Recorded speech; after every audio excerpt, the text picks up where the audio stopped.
Sumed, what about my blue makeup? All righty, everybody. We are back with a bunch of characters here for another investor panel for you. I think one of the highlights, I think everybody loved this on Thursday. So many great nuggets. People loved what you all shared out there as well. So if you guys are on the panel, make sure to turn your volume down a little bit so we're not getting feedback from everybody. It'd be great. Already getting people to say, hey, thanks, awesome, good stuff. Sumed says your hair looks fine. Everybody, Cody's especially, it's got a nice little shine to it. Hey, it's sunny here in Oregon. It's warm and sunny in Oregon today. That's good to hear. So we do have people from across the country. Obviously, Cody Cox out of Portland. We got up in the corner on my screening. We got Dan Deppen from Denver. We got Gail Greenberg from the Philadelphia area. We got Bill Griesmer from Columbus, Ohio, when he's not out acting like a brave note. All right. Chris Seveney joined us from Virginia area, right? Correct. Or DC. Yep, DC Washington, D.C. area. And then Laura Blunk from south of Austin, Texas. So, and I imagine Steph will probably jump on here in a second, whatever. But guys, you guys are doing a great job out there closing deals. Some of you are full-time, some of you are still working full-time, part-time. For those that are watching this, and I'll pull up my Facebook page here too so I can see questions back and forth. Let's do this a little bit. We'll not go into too much introductions because I think you guys don't need to be introduced because you're so well known so far because you're doing things, okay? But I'm going to throw something right out here at you. What has been, you guys have all attended Note Camp. I heard Dan and Gail talking about it beforehand. What would be your best advice to people that are brand new to Note Camp when they leave Note Camp come tomorrow or when Monday turns around? And why don't we start with the ladies first? Gail Greenberg, why don't you start? What would you recommend people do once they leave Note Camp? Well, the first thing they should do is send an email introducing themselves to all the Note Camp attendees, because you always notice who does that, and that is your best prediction for who's actually going to do something afterwards. And I would say there will certainly be people and topics that really caught your interest and feel very important. And I would reach out to the presenters who give those presentations, because people are extremely approachable. And I have never had anyone say to me, I don't appreciate you contacting me. Everyone's always like very excited to hear that they've made, they've given value and they've, really touched you. So take advantage. The relationships are fresh and the field is wide open. So jump in. Awesome. So yes, email out definitely is one of the most valuable things. I actually insert a couple pseudo emails in the list so I can see if somebody's taken me out of the list, obviously, just to see who's doing it. And every time we see this happen, it's less than 10% of the attendees, those people that signed up for it, actually send something out. So that's the first thing. Laura Blunk, what's another thing that you would recommend people do? Well, everybody says it's like drinking out of a fire hose. So after you download the attendees list and mail out and say, hi, my name is, I suggest that you watch reruns with your pause button. So you watch rerun and you pause where it's important and you write down something important that was said. It will cement it in your brain if you actually pick up a pen or a pencil and physically write it down on a piece of paper, as well as listening to it again, and then read your notes. It will cement these things in your head.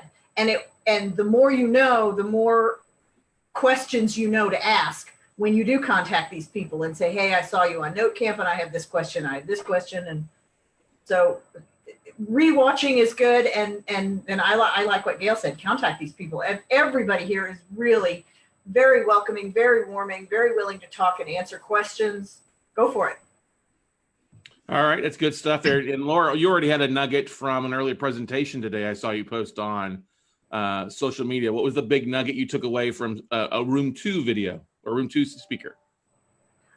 I posted all morning long. I think it was a JD like OMG, OMG, OMG. Oh, the new CRM. Oh my gosh, I'm so excited. JD Bates is doing that new CRM, and as opposed to whatever CRM you're using now, where you have to go in and edit it here and add this and adjust that for investors and for notes. The CRM that NotePros is building from the ground up is specifically for note investors. I'm so excited I couldn't sit still. It was so great. I can hear you all the way south of here. Anyway, good stuff. Mr. Bill, who is social media winner of day 2.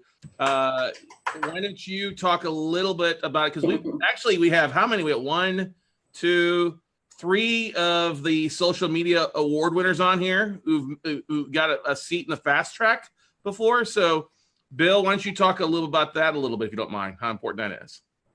About social media in general, you mean? Or here at Note Camp, talk about some of that stuff. Well, like everyone else has said, social media, that's one of the big things that Scott teaches. And I can just tell you, it is very, very powerful. I was talking with my wife just the other day, just last night, as a matter of fact. We were talking about my Brave Note video we posted. And, I go to conferences now and I'm amazed how many people know me. People I don't even know really that are strangers to me. I mean, I've got like 1,700 Facebook friends, for example, and like 2,800 on LinkedIn. I'm just amazed how many people know me and know who I am and what I do. So yeah, by all means, certainly use social media, figure out how to use it, but don't let it dominate you either. You want to use social media. Don't let social media use you. And then the other thing, that I would add, just in terms of getting the most out of Note Camp, absolutely what Gail and Laura already said. But then in addition, I would add the importance of focus. Okay, you hear from so many great speakers here. Especially if you're just starting out, you really can't do everything that they say. You'll be chasing too many rabbits and you won't catch any. Focus on maybe, just 1 or maybe 2 speakers. Really look at, what they taught you and then try to implement that rather than saying, okay, I got to do this from this one, this from this one, this from this one, this from this one. That's really, really hard to do. And trust me, I have tried actually in the past. It works a lot better if you just focus. Good points there. Value of, diffuse light versus a laser that can burn through metal. There you go. Chris Seveney, you are also a winner of a fast track on Note Camp here, but you've also definitely used it for a variety of reasons here. What's your big suggestion to people? So a lot what people said, but also touching off what Bill said, and I think like George Antoine always says, how do you eat an elephant and take one bite at a time? And that's really like with all these speakers and the information that's out there. With notes, no business is the same. Everyone has different goals and plans. So what I would recommend too is find somebody as a mentor just to run ideas off them of where to start. Because there is, like Laura said, this is like drinking from a fire hose, and you want to make sure, there's so much information you get, analysis paralysis in a sense, because you don't even know where to start. So based on where you are with your business, I'd recommend reaching out to somebody and saying, hey, look, I'm just getting started. I saw all this stuff on Note Camp. What do you think I should do for the next steps? Just to give a little guidance to somebody with that. Good point there. Cody? Yeah, I echo, mirror a lot of what was said here. And I think, Monday morning, the old routine starts over. And so you've got to kind of prepare yourself to break that old routine. This note business, you've got to change your mindset that it's actually a business and not a hobby. And that, from this point forward, you're moving into this business and how to create it. So one of the things I would suggest is you got to sit and take some time and just plan where you're going. And you got to write it down. You've got to build your business model. And there was a little discussion that was on Messenger yesterday about one of the things that somebody had listened to in Note Camp. And my suggestion was, that's not something that's part of your model. And every time I have ventured outside of my model is where I get in trouble. And so what, Scott, you're able to do is bring a variety of things into one place so we can all gather from it. But if it's not part of your model, then just try and grab that nugget that can help you where you're at. I mentioned that for a long time I was a president of a local RIA here, and part of my job was bringing in speakers every month, and everyone brought in something a little different. And I saw too many people that buy the programs and watch it get dusty on their shelves. So make sure that you approach this as a business, not a hobby, that you've got a model, a defined model, and follow those. Pick and choose a little bit that can contribute to improve where you're going. But you got to take this serious. This is not something to play with. There's too much at stake, not only with what you are, but the investors, with the capital you raise, and homeowners, and those are all the things you have to be sensitive to. And so I would just say, spend some time, especially Sunday afternoon, after the note camp is over. Monday morning you're going to head back into routine. You've got to break that routine in your mind. And be prepared to take that first step. Whatever that actionable point is for you and your particular model, that's what you've got to prepare for on Monday morning. Awesome. Good stuff.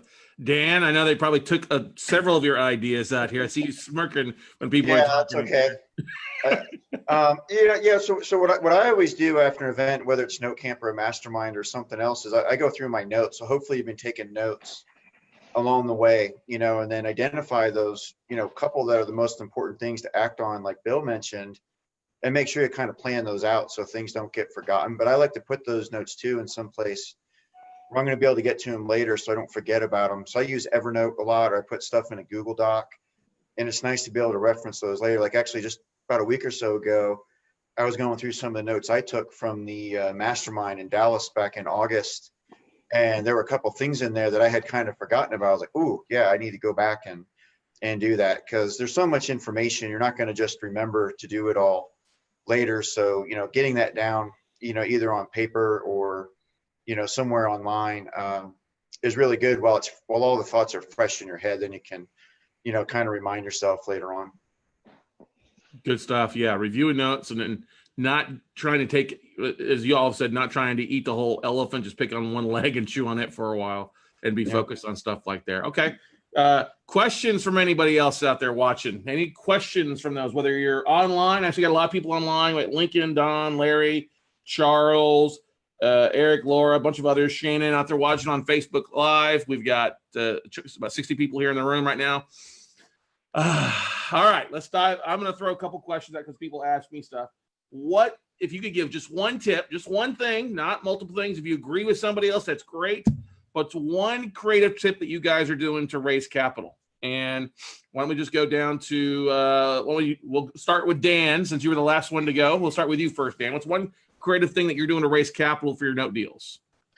Yeah, I mean, I think for me, a lot of it's been my YouTube channel. So like I mentioned the other day, I use a lot of different channels, but with YouTube, I've made some videos on things that I know note investors are interested in. So like a while back, one of the things I noticed on Bigger Pockets and other places was everybody kept asking, well, where can I go to buy notes? Like that's what it seems like what all the new people wanted to know.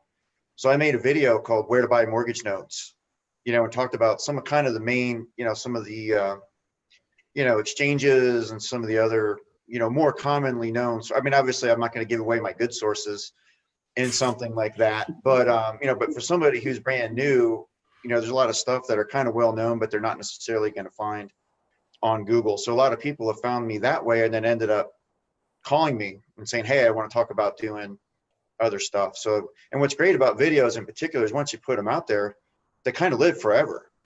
So, even unlike a newsletter where you got to kind of keep going every week, once you put something out there, it gets traction. It's always there for people. So you do this once, then you kind of get the payoff over a long period of time. Now, as a subset question, was it more difficult than you expected or easier to do video than you expected? It was probably a little easier than I expected. I had done some video in the past and in other businesses and things, so it wasn't a completely brand new thing for me. But overall, I mean, you go out there and you find, the right software that works with the computer you're using and the right setup. The tools these days are not too bad. I think it's called Movavi to do it. And they've got a thing where after you complete the video, you can do a little bit of editing and it's got a button. You can link it to your YouTube account and you can just do everything from there and it just automatically updates. So the tools these days are a lot easier than maybe like 10 years ago when I first started doing some of that stuff. So pretty straightforward, a lot easier than you might think. Awesome. Gail, what's one capital raising tip you would give to people out there watching? The thing that has really been the most fruitful for me is to be active on Bigger Pockets because the people who see me on there are actively looking for information. You're not kind of sneaking up on them in Facebook or whatever. And you can set alerts for words like note investing, notes, mortgages, Scott Carson, SD, IRA, and get an alert instantly when there's a conversation starting. So you can just jump right in and, you know, particularly once you have some value to offer, it's amazing when people call me and they're like, hey, I see you all over the place. When I really talk to them and we get right down to it, mostly they see me on Bigger Pockets. Good stuff. Thank you for sharing. Yeah, you do a great job on there answering questions. Cody Cox, what's one capital raising tip that you would that you're doing that you'd recommend other people out there doing? Well, I think it's kind of a combination between consistency and being visible is the main thing. I think, as we've all talked about, you know, it takes 7 or 8 to 10 times of sending your message out before somebody really gets what that message is. And so, you know, being visible to folks, and that's just having the conversations, you know, every week when you're sending out your newsletter, you know, spend a few hours a week on Bigger Pockets, like it's been mentioned.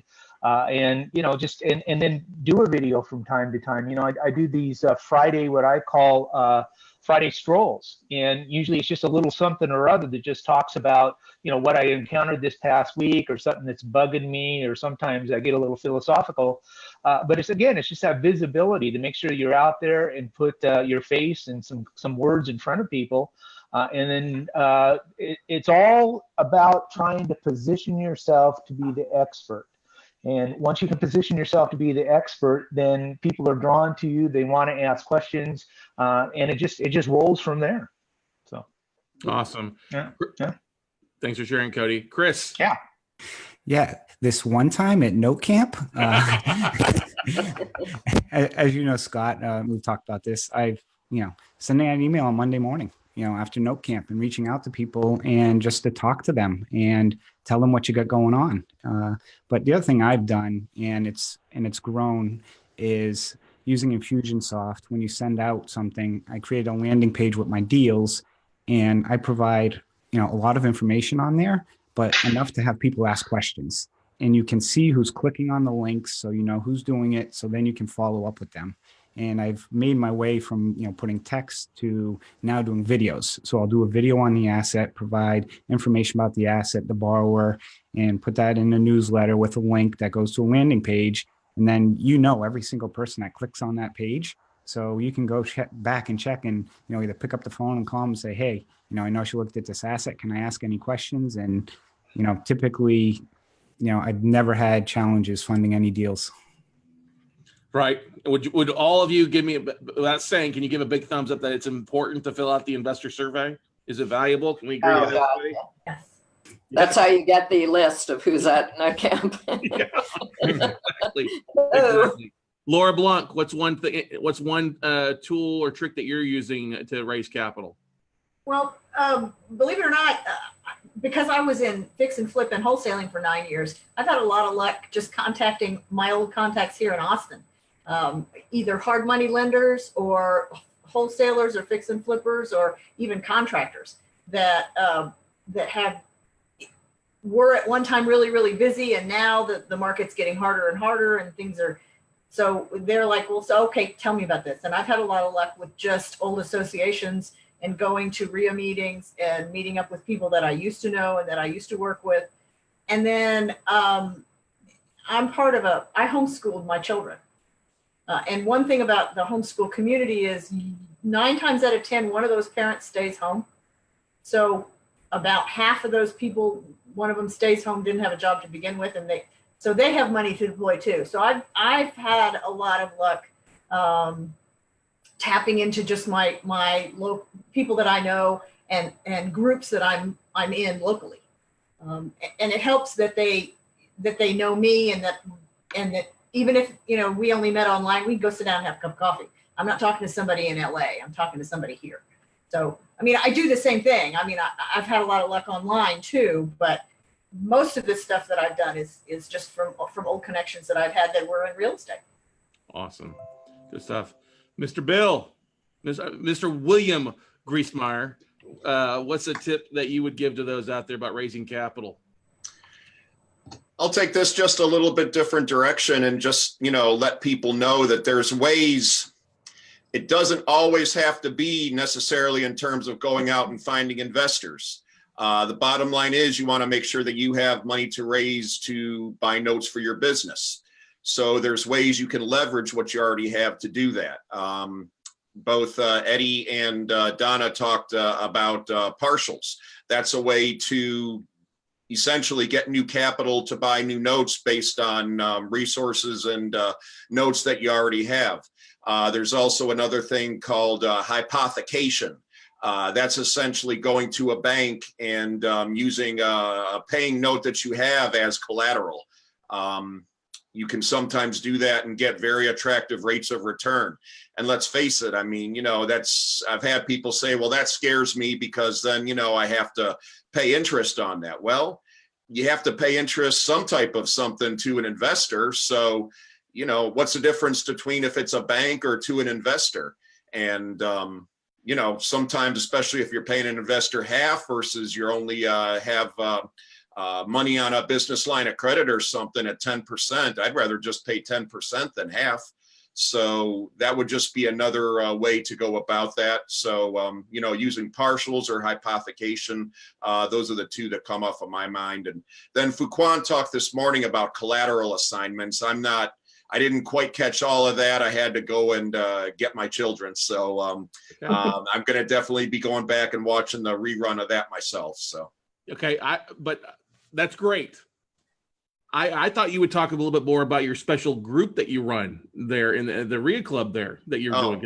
Because that's everybody can listen to Fuquan, but what are you doing? That's what I want to get into this. Okay. And that's why I thought, look, they can watch Fuquan, but I want to hear for you guys. That's the most valuable thing. I don't need you to regurgitate what Fuquan or anybody else says. Yeah. But you are doing some great things. Share your shit, man. All right? Blow your fucking horn.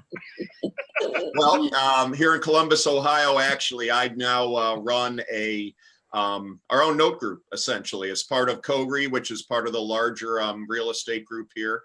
Vina Jones-Cox, who's become essentially another friend and mentor to me. But I run a note group there. And that's been another source now of people saying, yeah, Bill, tell me more. You're doing all these great things. Some of them are listening here today. And it just exactly what everybody else said, make yourself an authority.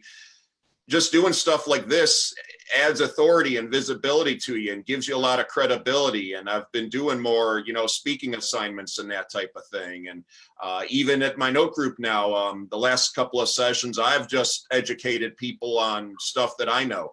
And, I think at least everyone on this panel is able to do something like that. I'm pretty sure Cody's done something like that. And Dan, I know you spoke at some things. So just getting out and, even having a note group and attracting people to you, very, very important. And that's a really good source of capital.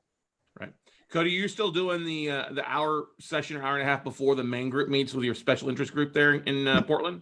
No, I haven't done that for several weeks now because it got to the point, and this is just me, with kind of the compression of time I have to deal with, it kind of turned more into an educational kind of thing. And I don't want to be the educational part. I've got you and, other folks that can provide that kind of education. That's not where I want to be. I was hoping that to be kind of a group of people who were interested in investing in notes, and we just kind of share some war stories and things. So that's why we've kind of continued that Portland Note Closers group that we were doing once a month on Saturdays. And so it's kind of morphed into that, although I'm kind of thinking about kicking it up again to try and do that. We called it Note Talks. It was just something we met about an hour before the regular general meeting of the local RIA. So we'll see what that looks like after the first of the year. But for that point in time, I think I pulled 3 or 4 investors out of that. Yeah. Chris, you started one in your neck of the woods, haven't you? Yep. So I started the DMV Note Closers group, and I've had one in-person meeting, one online meeting. And similar to like Cody mentioned, a lot of the people are very brand new to note investing. I was hoping there'd be more people to share war stories with, but it's fine. I share a lot of my war stories on things. And you know, and again, it's going to be another way to, you know, I envision raising capital as well. And one thing I'll mention and I'd ask this question to the panel about raising capital, you know, when you get an investor, typically they'll be like, oh, I got 25 grand to invest. But, you know, almost every investor that is invested with me after that first deal goes, you know, pretty good. All of a sudden that 25 grand that they had, you know, they magically have more money appear out of nowhere. I'm just curious if anyone else on the panel has had that. They found it under their mattress. What do you know? So I'll tell you a little funny banking story. Yeah, that was always the case. When I was a banker, JP Morgan Chase, somebody come in the bank and I got 25 grand to put in a CD. I'm like, is that all? We were always profiling, asking questions. Oh, this is all I have. 6 months later, another CD promotion, another 50 grand shows up, another 100 grand shows up. So never know. They may only have 25 grand at that moment, but you never know when they're selling other assets or another investment comes available. Yeah, 25 often leads to 50, which can lead to 100 relatively quickly, which is good stuff. Yeah, and I've learned to ask this one question. When somebody says $25,000 I ask them the question, well, if a deal came along that's $33,000 or $35,000, would you be interested in me showing you that? And so that's kind of one way to probe to find out if maybe they have a little bit more rather than just that blank 25. Mm-hmm. Good stuff. All right, I'm gonna throw something else at her. A deal that you've had something interesting happen, whether it was not what you thought it was when you bought it, or you had an interesting workout strategy, an interesting exit strategy, an interesting way of due diligence that you found something on afterwards. Let's share some crazy stories out there. And Gail, why don't we start first with you, and then Dan, you'll be next. All right. Yeah, I don't know if I'm just, I've had so many crazy things happen to me. It's hard to think of which one is really crazy anymore. So I'll just say recently, as part of the, you know, all the sellers are trying to get rid of stuff at this time of year. So Chris and I had the opportunity to buy a small pool of assets, 6 assets. It turned out that 4 of them were vacant. And I think I mentioned on Thursday night, the idea, the me who started as a note investor, the idea that I might accidentally buy a vacant rural property was, you know, that was just the worst thing I could imagine. And I had some panicky feelings. And then we started, you know, they weren't even REO. So we had borrowers still attached to them. So we even had to work to own free and clear these things that I considered pretty, you know, bad assets, vacant rural, you know, tumble down places. But we just put one of them up for sale. We started with one that's in Oklahoma, Northeast Oklahoma, and it's about an hour outside of Joplin, Missouri, kind of not near anything. It's not suitable for a flipper to buy because a young person living there who, you know, needs to work for a living would have too long a commute. But we were totally shocked. We put it up for sale on Facebook Marketplace. We were inundated by people. I literally got probably 150 inquiries on this thing. And we're going to sell it for basically almost 10 times what we paid for it. So yeah, I'm kind of a believer now. I mean, they won't all go that way, but we'll make at least, you know, 3 or 4 times our investment on the other ones too. So it's been like the happiest Christmas of all. So that's good. Kristen Gertz, who we had on earlier, first met her. She used to go into her rehabs. Instead of doing demo, she would sell the shit on Craigslist Marketplace. Oh, come get the cabinets. Come get the dirty carpet. Come get the sink. And pay for her, you know, she saved $2,000 in you know, dumpster fees and costs, and now she had a cleaned out property and made some money off it. So that's awesome. All on Marketplace, Facebook Marketplace. Yeah, come scavenge. What, you got a truck there? Is that a truck you're buying, Chris? This is what they offered us. Yeah. We were, so this is one of the things we were offered in as a trade on this house. That's a 1958 Apache truck. And because we're in such a great network here, we immediately called Laura Bullock to ask JW what it's worth. And he was totally willing to get on the phone and ask all the right questions about, you know, modifications and stuff. But in the end, we didn't want to have to figure out how to get a 1958 truck from Oklahoma to here or how to sell it from afar. So we were like, You know, we have Gene Chandler out of Indiana, who's a hot shot driver. I guarantee would have been glad to drive down there. Right. Great story. Good stuff there. Dan, you got a crazy story on some of the deals you bought?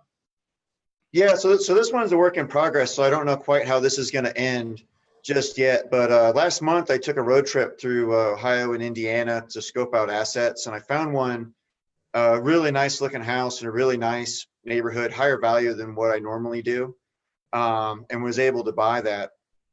And when I bought it, the realtor, is a house built in the 70s, and the exterior is in real great shape. So the realtor gave me a couple values. She said, well, you know, if it's probably got a dated interior that needs some updating, it's probably 125, but she's like, if that's been updated, it could be 150, 160 plus maybe. So it was about a week away from actually closing on the deal, had the bid accepted and, you know, had the due diligence done. And I was checking out the borrower on Facebook, and I noticed on the Facebook marketplace, she had listed her kitchen for sale, like the, you know, cabinets and the island and everything. She was going to strip it, but it was like brand new stainless steel, like gorgeous, amazing. So I was able to accelerate the closing and get a hold of her, say, hey, I'm interested in talk about your kitchen. And then kind of let her know who I was and what was going on. And then this was one too that I had bought. The foreclosure process was already started. It was about 2 months or so away from foreclosure auction, most likely. And I asked her, so well, you're interested in, you know, maybe we can do a deed in lieu and I can give you some money. You can just kind of leave everything there. And she's been real interested in that. And she said, oh, but I have to let you know, there's a little bit of mold in the basement. Had a little bit of flooding a long time ago. I'm like, okay. So she lets my realtor in to go in there, take pictures of the kitchen. Everything's gorgeous. It turns out she had built a home theater. There was like a bar in there somewhere. But then I get the pictures of the kitchen, and this thing is wrecked. There's like black mold climbing 4 feet up the walls, and it's, you know, ugly. So just this week I got the quotes on that to fix, which would be about $6,000 to demo it and clean everything out, and then about another $8,000 for the waterproofing. So I didn't count on that, but the rest of the interior is in really good shape. Although the next twist was what I realized was from Franco Barilli was I had forgotten that she had a boatload of federal tax liens and then state of Ohio tax liens as well. So I actually can't do a deed in lieu because the state tax liens won't strip away. So we got to go through the foreclosure process. So hopefully, you know, that doesn't take too much longer, and I can get in there and dress the basement and hopefully fix it pretty quickly. But you've also kind of negotiated kind of a cash for keys to keep everything in the property, right? Though. Yeah, I mean, we haven't actually discussed an actual amount because I said, well, let me understand what I'm in for on the basement first. And so I just learned that as of the very end of this week, but she also doesn't know yet that we can't do the deed in lieu. So I got to figure out exactly how I'm going to manage all of this because I don't want her to strip the kitchen out, even though it's illegal for her to do so, except for like the fridge and some other things. I think she doesn't realize that she's not allowed to do that. And I do have some recourse, you know, if she does. So that'll be a conversation we'll be having this coming week. So. Well, one of the nice things you can do is still kind of do a consent to judgment to help speed it up as well. So I'm sure Franco probably talked with you about that, but that's a thing you can do as well. And you can actually, I have paid bars for consent to judgment to, you know, like a deed in lieu, but paid for them to consent to everything to help speed up the foreclosure. So. Right. Awesome. Good stuff there. Cody, have you had an interesting way of reaching out to borrowers or working with borrowers on a deal or two? Oh, hang on. Let me unmute. Yeah. He means to unmute himself. There we go. Sorry. All right. I've been making too much noise. I had to put the hat on because I was concerned about the glare. So I'm going to tell a little tale about one that looked like it was going to be a disaster because I think we can learn a lot from the mistakes and the disasters we make. You know, I've got 3 or 4 very positive stories, but we bought an asset probably about a year ago now at this point in time in Canton, Ohio. And it was a cute little asset. Looked like it had a nice curb appeal. It looked like the people were living in it. It was kind of trashy on the front porch. But it looked like it was owner occupied. And so we, you know, again, with my emphasis of trying to rehab the borrower, we went down that path, and it turned out anything but that. Apparently, there was a windstorm about a month before we bought the asset that created a huge hole in the back side that you couldn't see from the street, or that the BPO agent or even the agent that drove by, you couldn't see it.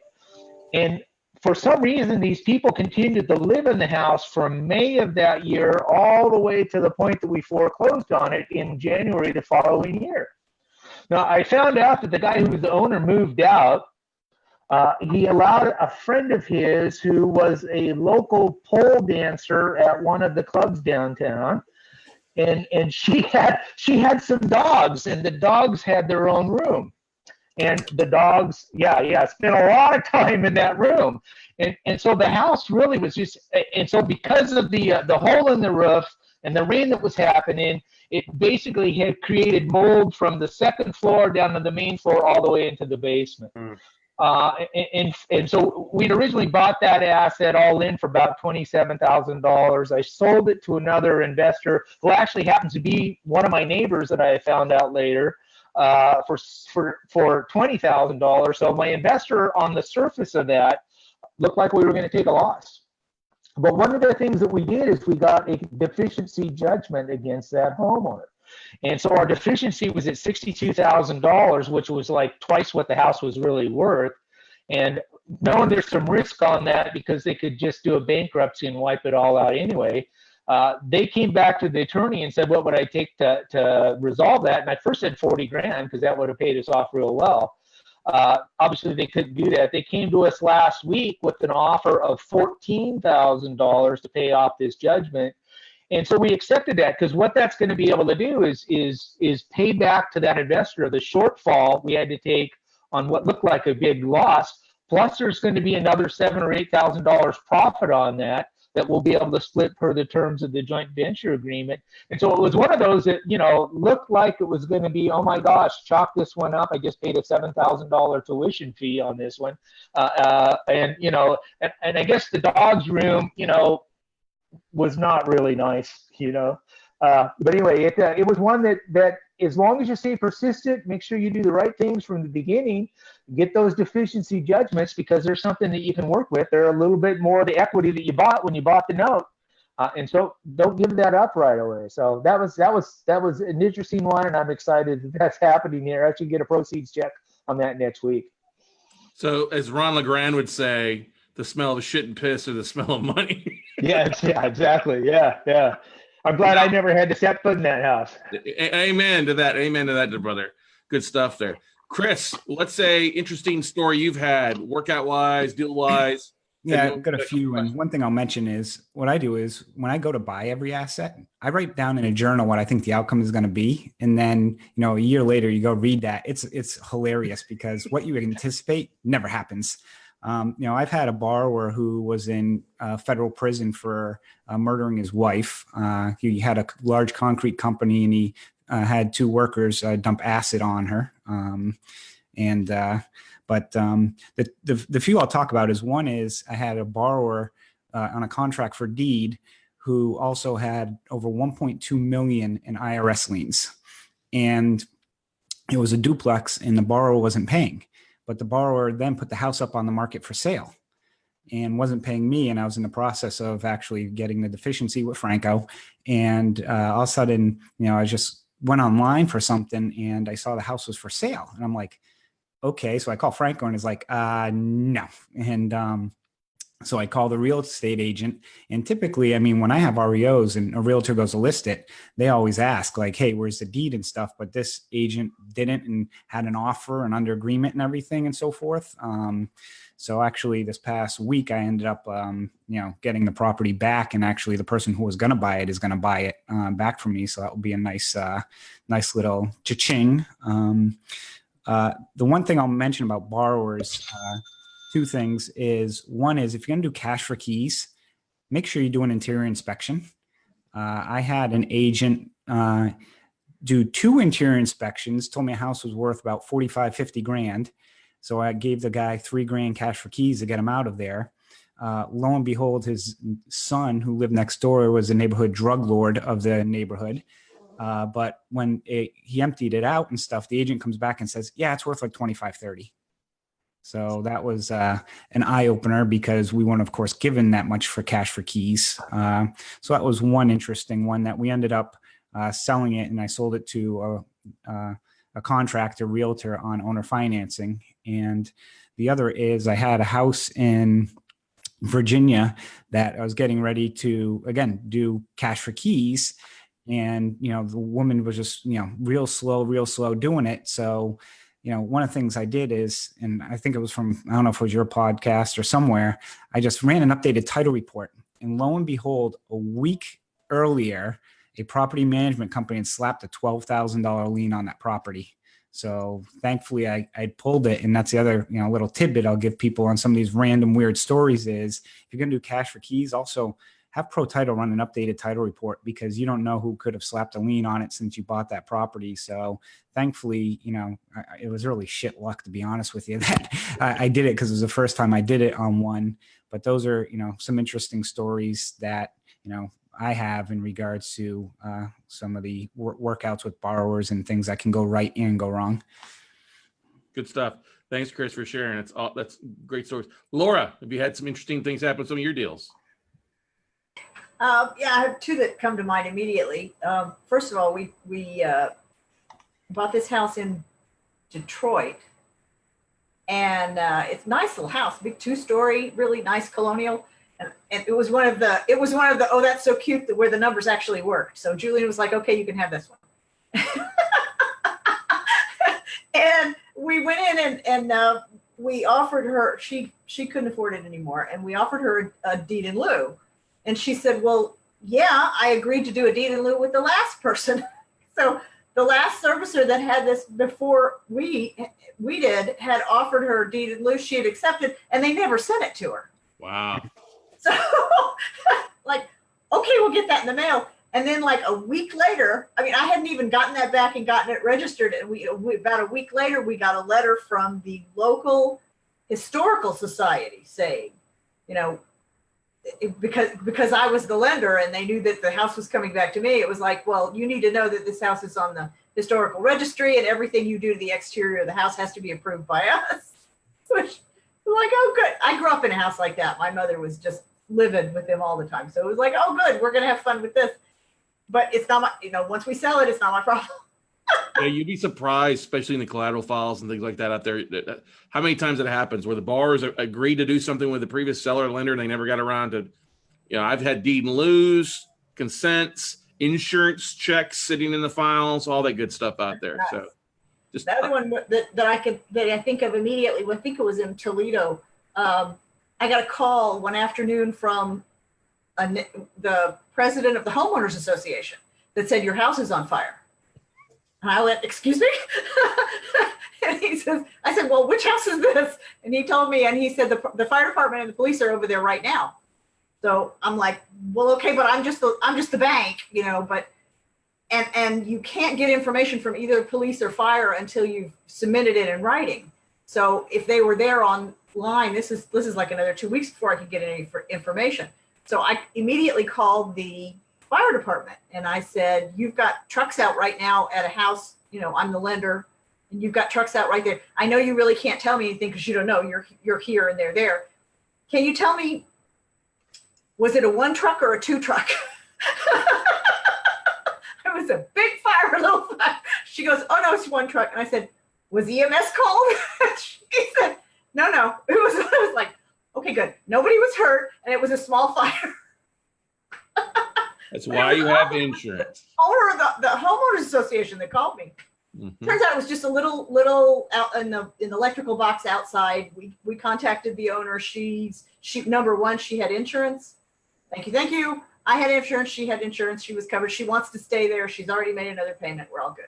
But it was like, which house is that and what? Good stuff.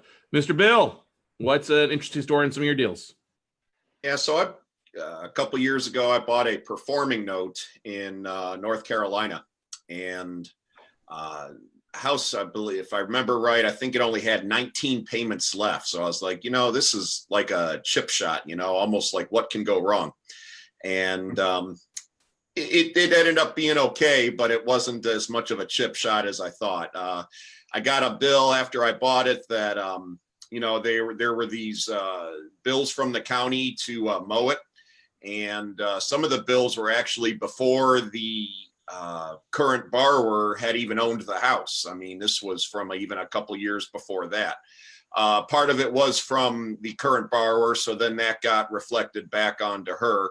But then as it turned out also, the house had a whole bunch of code violations, and it was a land contract. So of course, my company then is listed as the owner of record. So the county, assistant commissioner or what have you, I forget exactly what her title was. I was getting all these threatening letters from her saying, that we're going to start fining you $100 a day because this isn't addressed yet.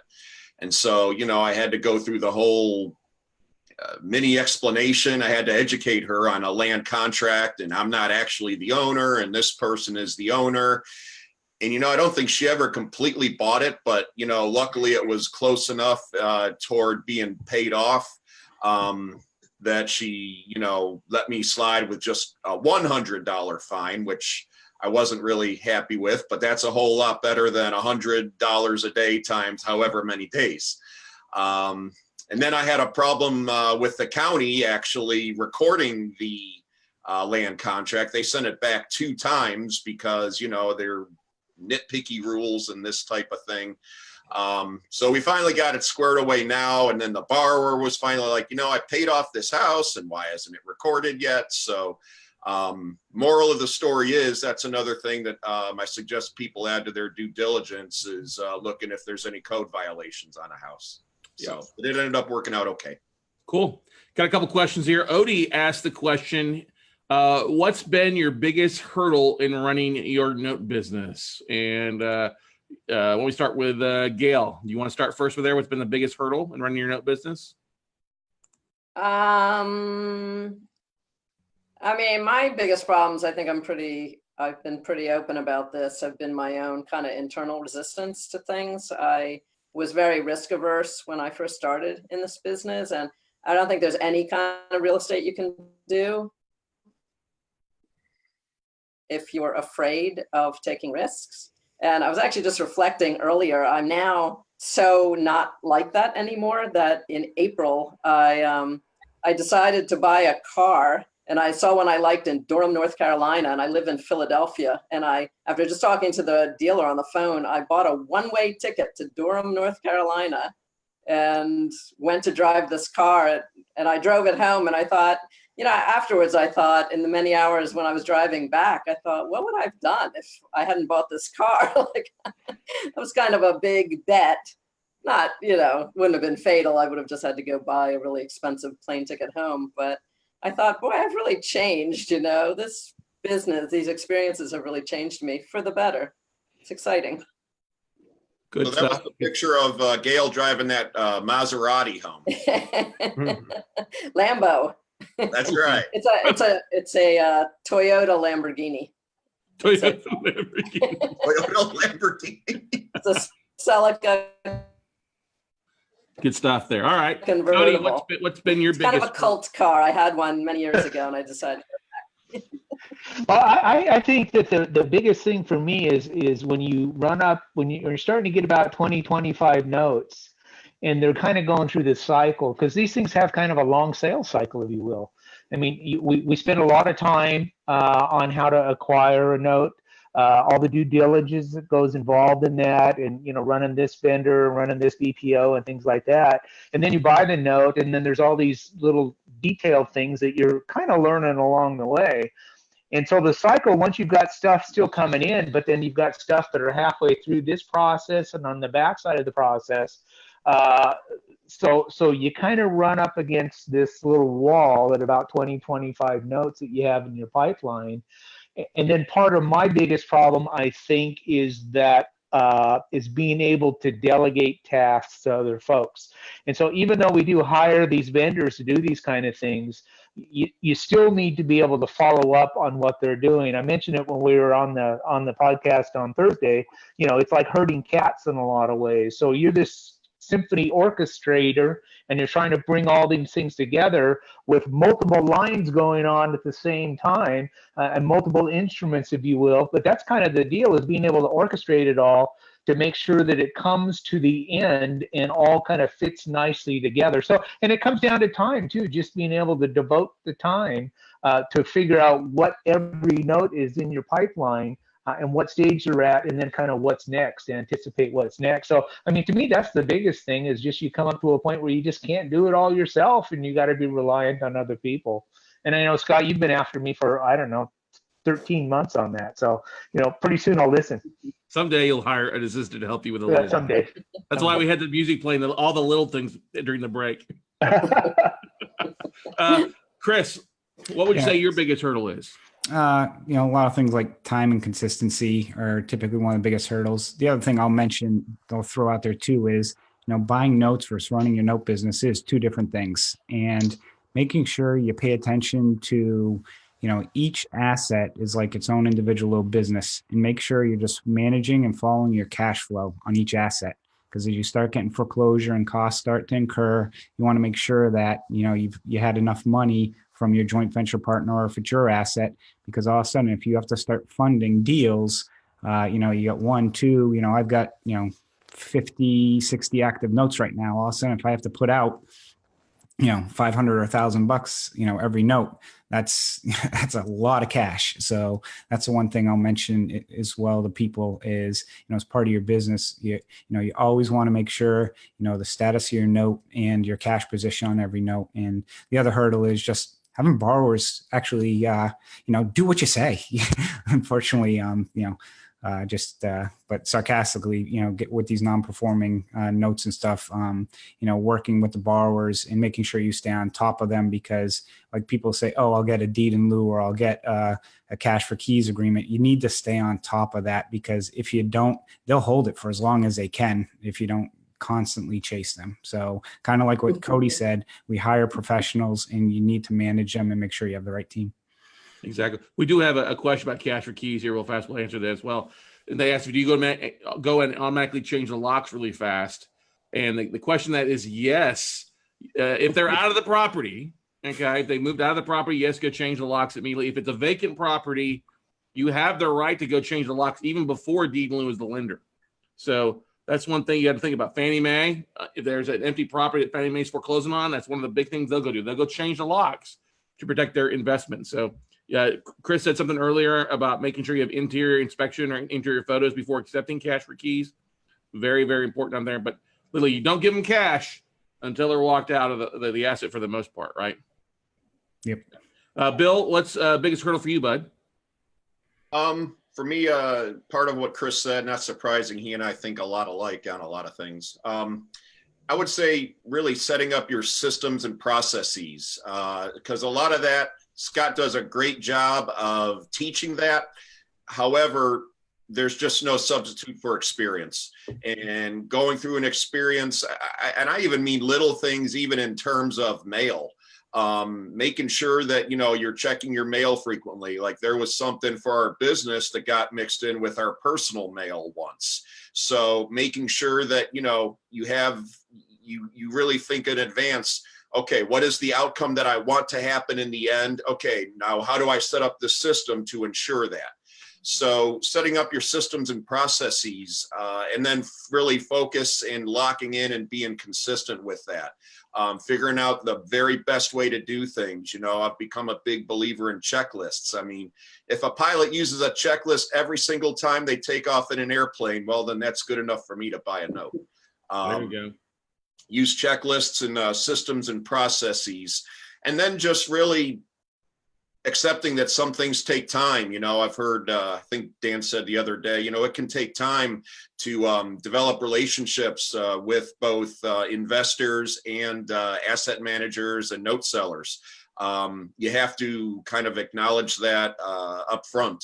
And then lastly, just taking action. It's so easy to say, I just need to know more. I just need to, hear from this other note camp investor. I need to buy this course. And you're just digging yourself. You're going further and further down the rabbit hole. And there's just no substitute for action.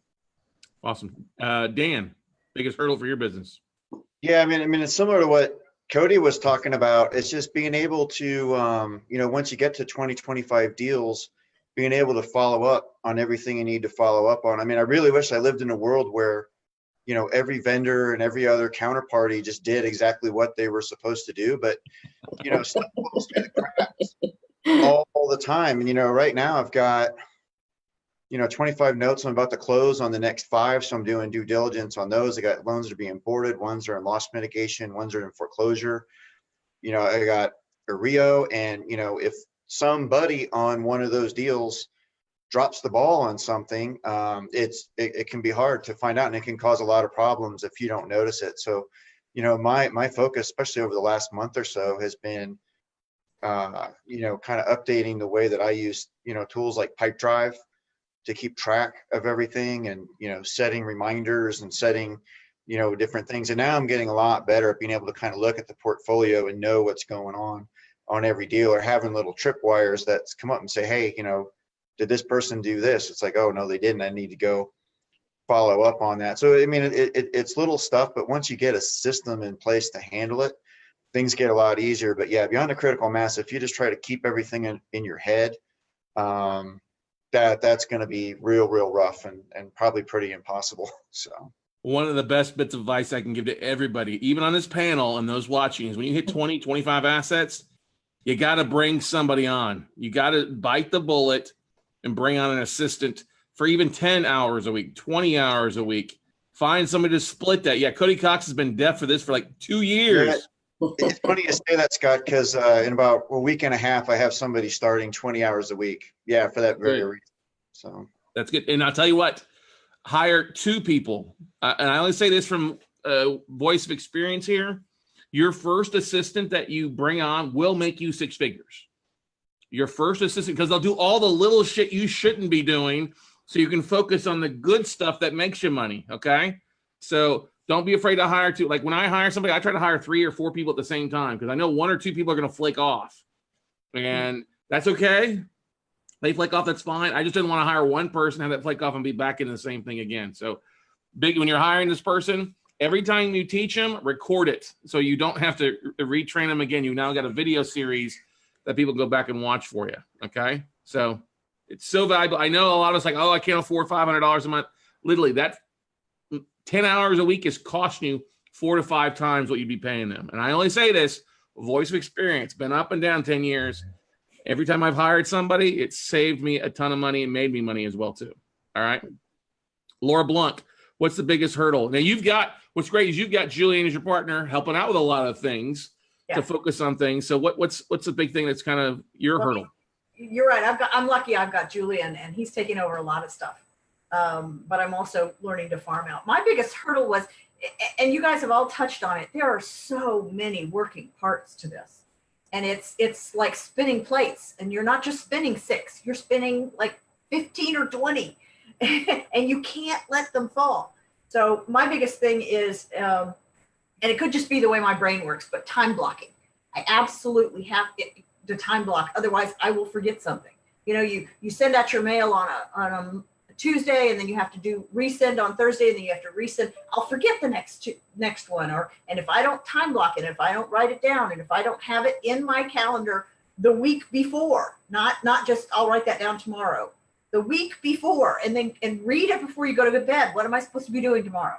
I mean, that was huge for me, because there's so many working parts to this, and you'll forget. You will forget if you don't have it down somewhere. And if you've got it all on your nice little phone, that's great. But if you forget to look at your phone, you're screwed. So you've got and then I guess when I first got started, my biggest hurdle was calling banks. It dawns on me that these people are busy, but these are executives, and they're dealing with big money, and who am I? But really, they're just people. And I got to the point where I just stopped trying to be Laura from Silverhammer Investments. And it was like, hey, this is what we do. This is who we are. What you got? Show me. I guess when I first got started, my biggest hurdle was calling. Oops. Banks. Did that come back? Turn your Facebook off. Oh, okay. My Facebook isn't on. That's okay. Good stuff there. Clifton asked a question here, which I think maybe you all have, and you all do different things marketing wise, which is a beautiful thing. Clifton says, when you are in the process of developing content for your video marketing or email marketing, how do you guys overcome writer's block in creating relevant topics to talk about? I've always struggled with creative writing and find that I have the same problem when it comes to doing videos. Anybody want to start off with that? Gail, you want to start off with that first? Because you've got a degree in marketing. That's kind of your background. Exactly. I never actually told Bill this. My degree is in journalism also, Bill. And I went to the same journalism school as Howard Stern. Very nice. And Bill O'Reilly. That explains a lot. Private note parts. Yeah, so obviously writer's block. I've been a lifelong writer. And to me, what I've discovered about myself is, and I think this is true, that all of writer's block can be understood as one thing. It's like a fear of not having something to say, that you feel like whatever you're going to say is not valuable to other people. We all see people on Facebook all the time doing live videos who sometimes they don't even have that much to say, but they have a lot of confidence that they belong there and they have every right to be there, saying whatever's on their mind. And I think you just have to really get over the idea that there's such a high standard for how good your material has to be before you're allowed to make a video. It's not true. Like, people get a lot out of sometimes just hearing you describe a problem that you had. And, everything is so relatable. You don't have to be the greatest mind in the world to deserve to be on video talking. So I also wanted to say, hi, Odie. I'm sorry, I forgot to say that before. Odie and I own a house together in Mississippi. A good one. Very good. Very good. Chris, Yep. We'll go to you next. So I think it's really getting over that initial fear is really the biggest hurdle for people. And, as they say, if your first video comes out really good, you started too late, because most people aren't going to like their first video.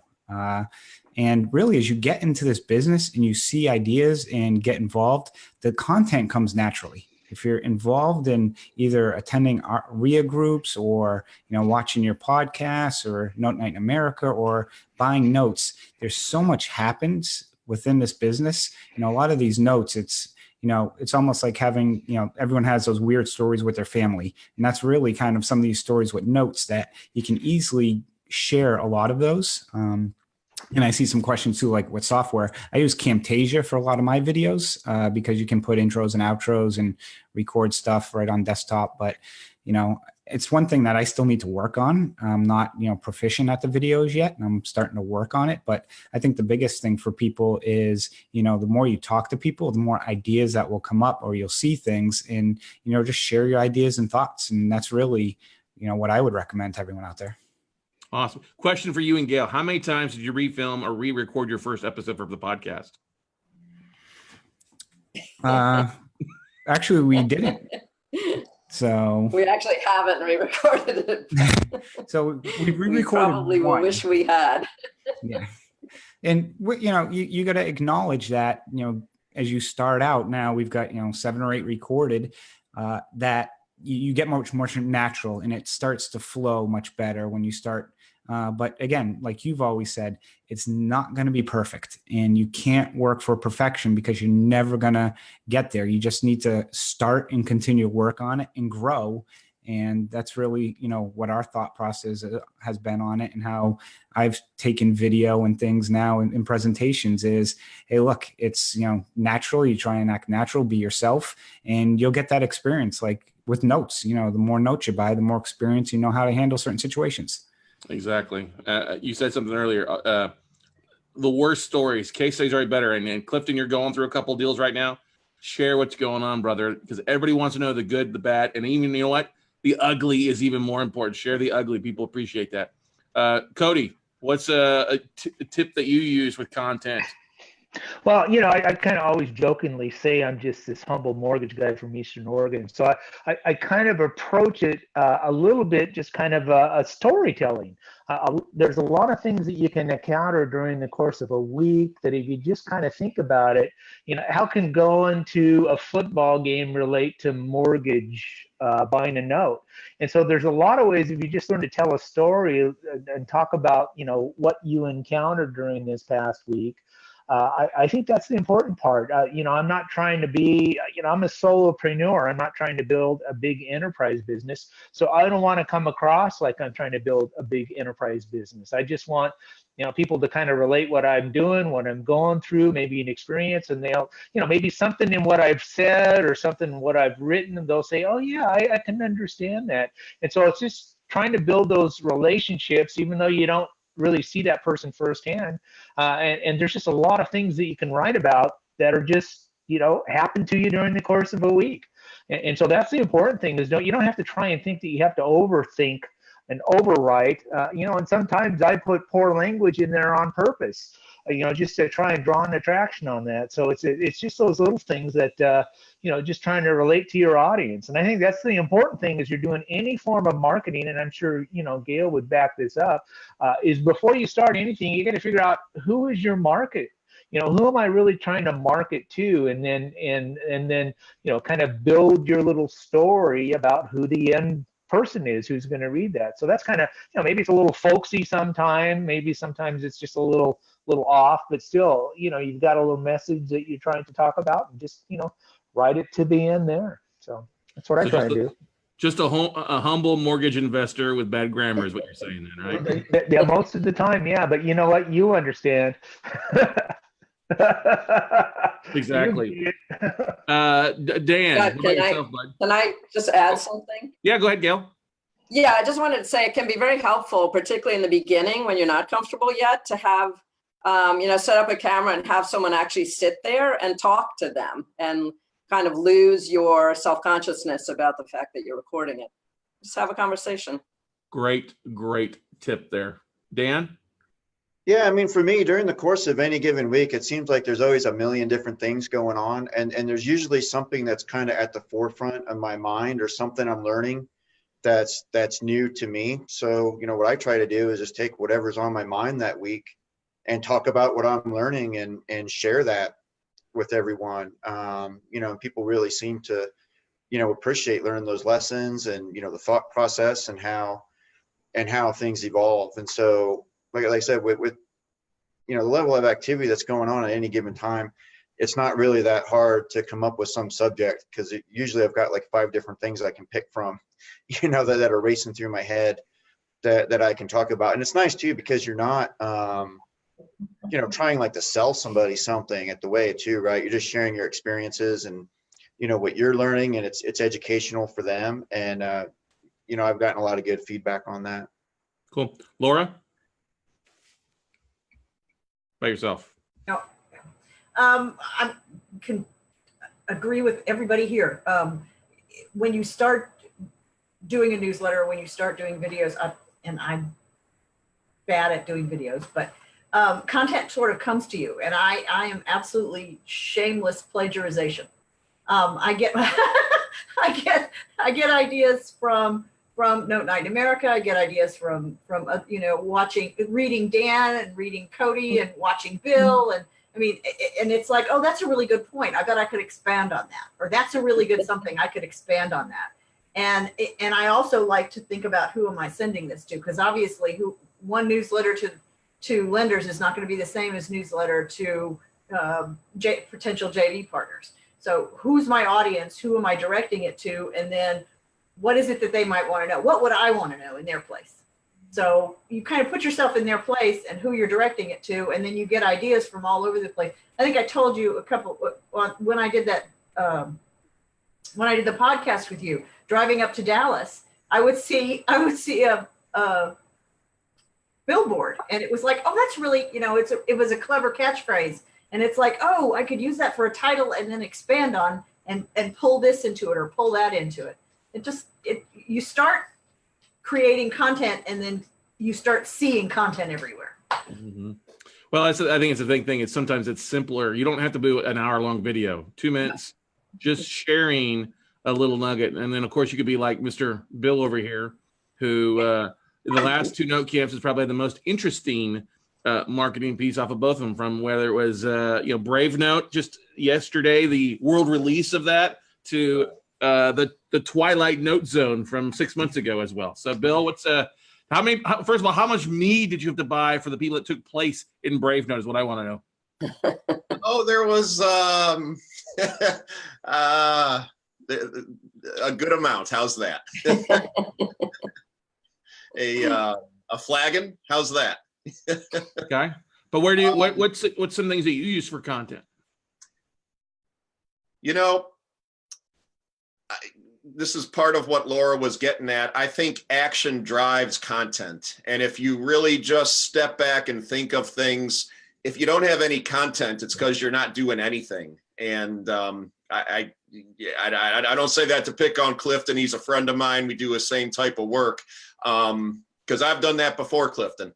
But doing almost any type of business, you ought to be able to relate something about it to, like Scott just said, even a short video. Outside of that, also just think every month, think in advance. Don't try to save it until the very last minute and say, oh my gosh, I got to do a video. I said I was going to, be on at 6 o'clock and it's 5:55. And then you're thinking like under the gun. Make some thoughts ahead of time. Use the time blocking like Scott has taught before. And then try to relate things to what's going on in the world. Whether it's a holiday or an event or current events or whatever. I would stay away from politics is what I would recommend, or religion, of course. Or make fun of both parties is a good thing. If you're going to go to politics, make fun of both parties.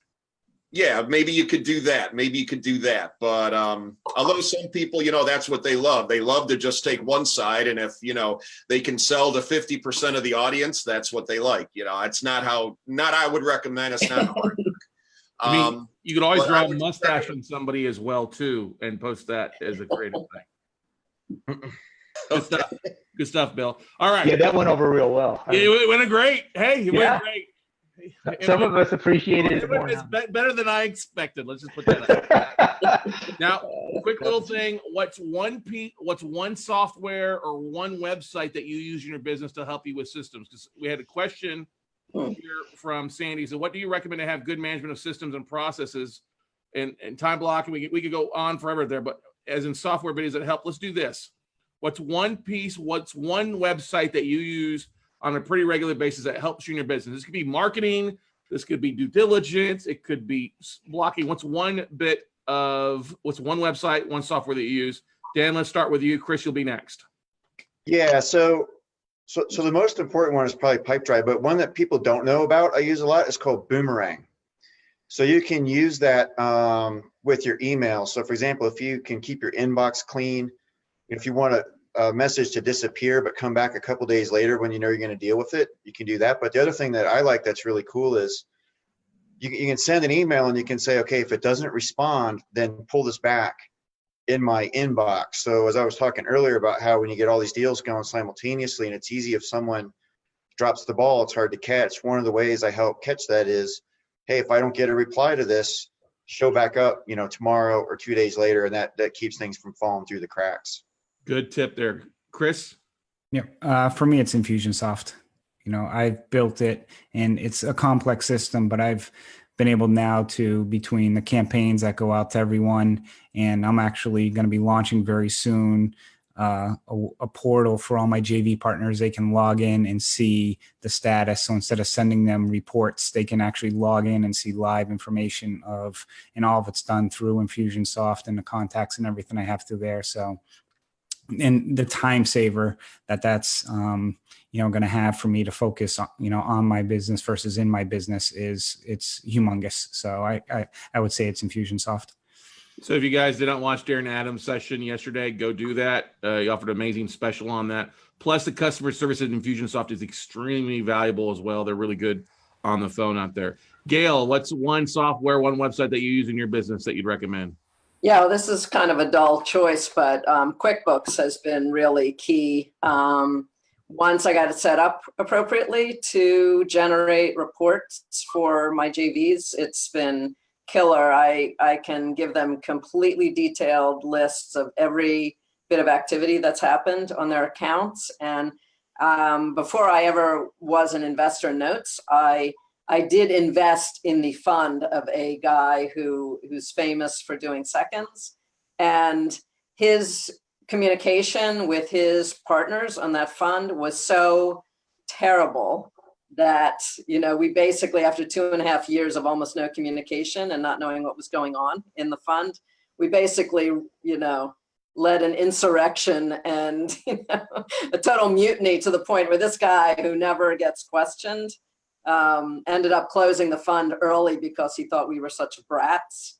But it really showed me how when you are, you give someone money and then you're just sitting there for months with no idea what's going on. Like, nothing is a bigger relationship killer with an investor than that. So good stuff.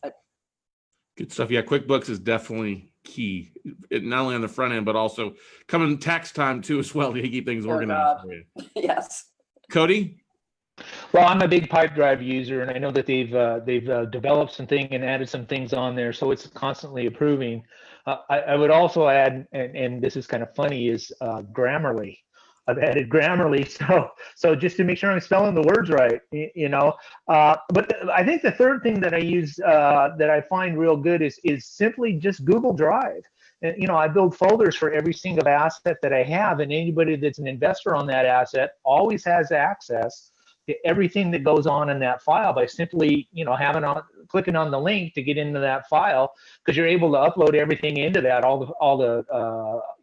the forms and all the legal forms that are coming in, and so they're able to keep track, hopefully for the best part, about all the activities going on that particular asset. So those are the things I use quite a bit. Just having investors to have access to see what's going on, see what's uploaded, I think is an important part. Thanks, Cody. Bill. Yeah. I was just checking with Heidi, just to say something different. I don't want to copy what everyone else said. Canva, if you really get good with that, it can enhance your marketing so much. I used it for, Brave Note, that movie poster I made. And it's a very, very versatile thing. I made my business card with it. Just to say something else, that was the first one that came to mind. Cool. Laura? I'm on Basecamp, and I use it for the same thing that Cody uses Google Docs for. But basically, I set up a Basecamp to keep communication open and load up all the copies of all the collateral, and then all my communication with Madison, and they can see everything. But I also use Baldwin Advisory Group a lot for my due diligence. Dickie is tremendous, and his reports are great. They're very thorough, and he's really approachable. I can call him and ask questions. He's really good. So awesome. Yeah, I just want to say too, Dickie is great. He's kind of a single point of contact for a lot of different things that I need at any given time. It's just remarkable how many people he knows across the country. Yep. Yeah, I think we all would echo that. Question for you, shameless plug here.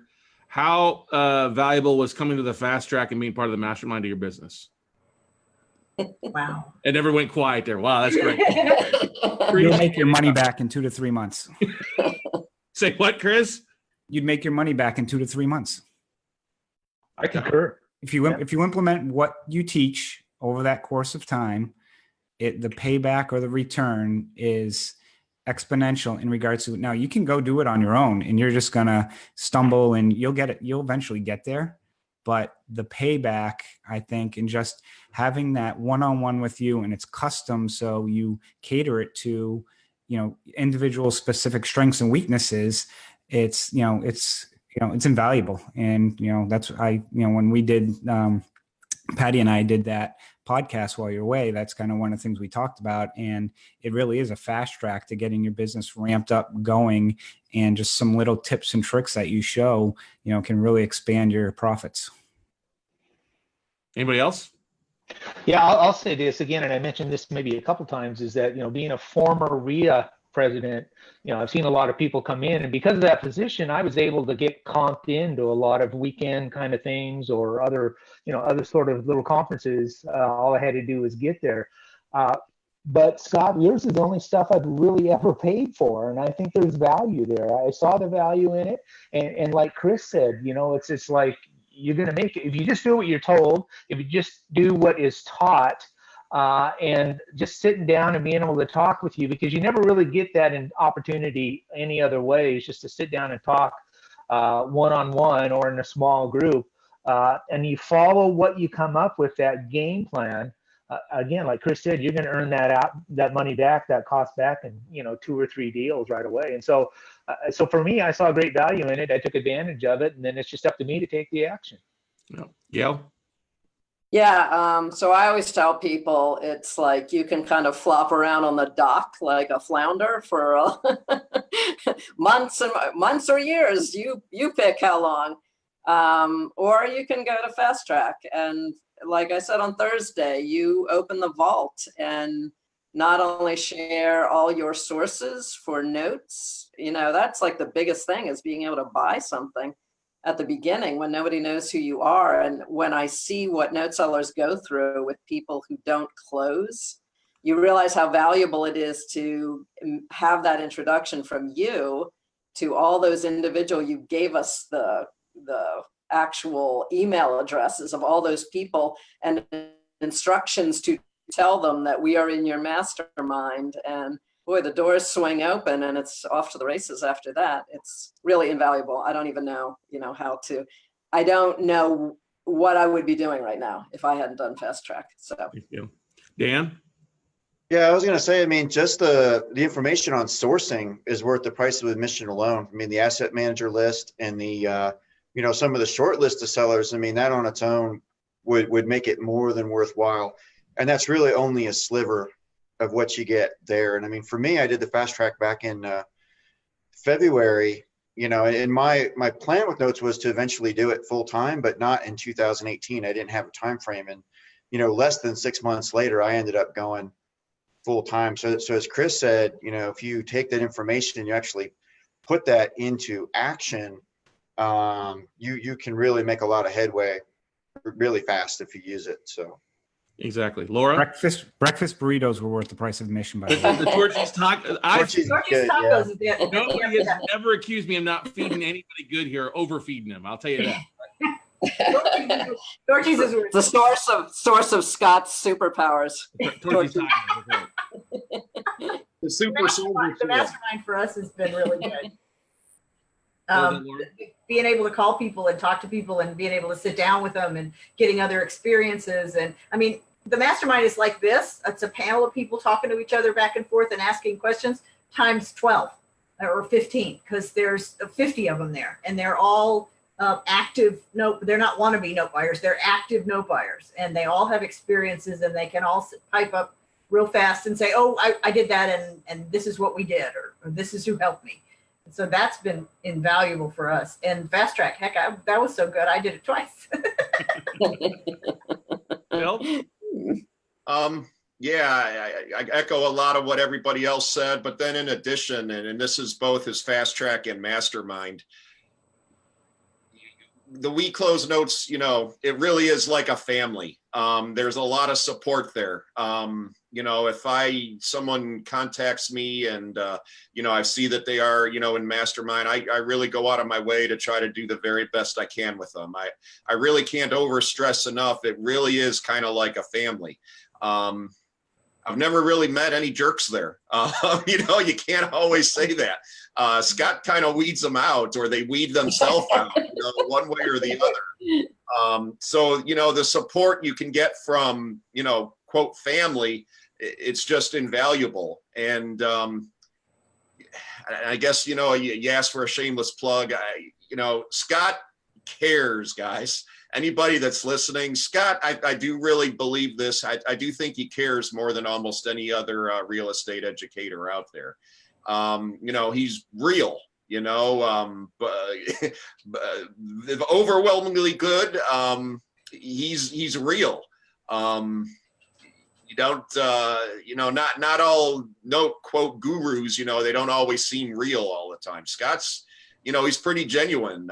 That's the way he is. And that's something I love about it. And he's accessible, you can reach the guy, and he will also sometimes give you a little tough love, sometimes a kick in the pants, say, hey, you got to do better with this, seriously. I mean, I heard someone laugh and I'm not sure who that was. That's a darn good thing. Would you rather have that, or would you rather have, someone tell you the world's all sunshine and rainbows if you're not doing what you need to be doing? So, that's kind of the whole summation of both Fast Track and the Mastermind.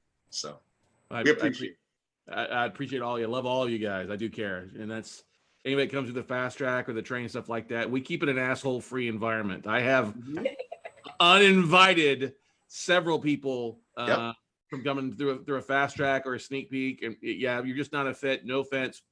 I don't need your money. We'll see you later. Best of luck. If you were in Cape Coral last time, I invited two like the last day. I'm like, yeah, you guys don't need to be here. Go enjoy the rest of your trip here.